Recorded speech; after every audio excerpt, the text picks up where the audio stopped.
KP. Munusamy செய்தியாளர்களை சந்திக்கிறார். பார்க்கலாம். நண்பர்களுக்கு வணக்கம். அனைத்து இந்திய அண்ணா திராவிட முன்னேற்ற கழகம்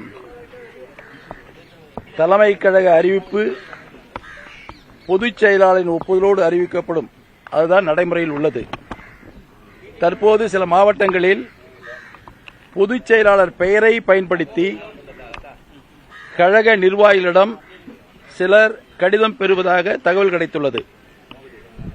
தலைமை கழகம் அறிவிக்காமல் கழக நிர்வாகிகள் யாரிடமும் கடிதம் வழங்க வேண்டாம் என்று தலைமை கழகத்தின் சார்பாக கேட்டுக் கொள்ளப்படுகிறது. தலைமை கழகத்தின் சார்பிலும் கழக பொதுச் செயலாளரின் சார்பிலும் இது தெரிவிக்கப்படுகிறது என்பதை தெரிவித்துக் கொள்கிறேன்.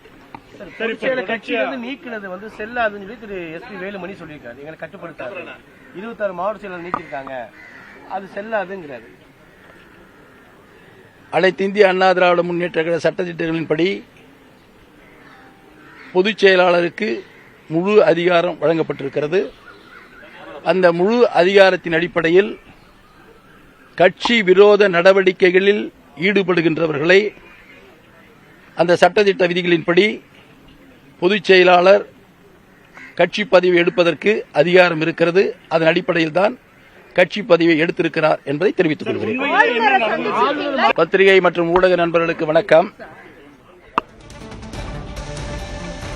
கட்சி விரோத செயல்களில் ஈடுபட்டோரை நீக்க பொதுச் செயலாளருக்கே அதிகாரம் இருக்கிறது என்று குறிப்பிட்டிருக்கிறார் கே.பி. முனுசாமி.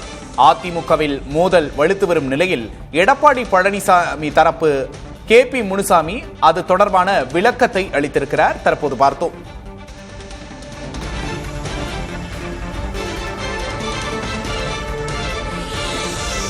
கொஞ்சம் கீழே இருக்கணும், பரவாயில்ல, முகம் தெரியல. பத்திரிகை மற்றும் ஊடக நண்பர்களுக்கு வணக்கம். அனைத்து இந்திய அண்ணா திராவிட முன்னேற்ற கழகம் தலைமை கழக அறிவிப்பு பொதுச் செயலாளரின் ஒப்புதலோடு அறிவிக்கப்படும். அதுதான் நடைமுறையில் உள்ளது. தற்போது சில மாவட்டங்களில் பொதுச் செயலாளர் பெயரை பயன்படுத்தி கழக நிர்வாகிகளிடம் சிலர் கடிதம் பெறுவதாக தகவல் கிடைத்துள்ளது.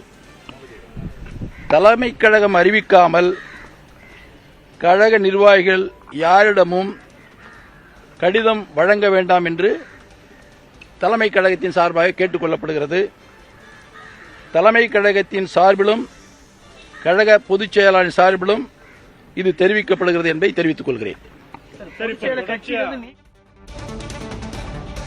பொதுச் செயலாளருக்கு உள்ள அதிகாரத்தின்படியே அதிமுகவில் நீக்கங்கள் நடைபெறுகின்றன. கட்சியினரை நீக்குவதற்கு பொதுச் செயலாளருக்கே அதிகாரம் இருக்கிறது என்று தெரிவித்திருக்கிறார் கே.பி. முனுசாமி.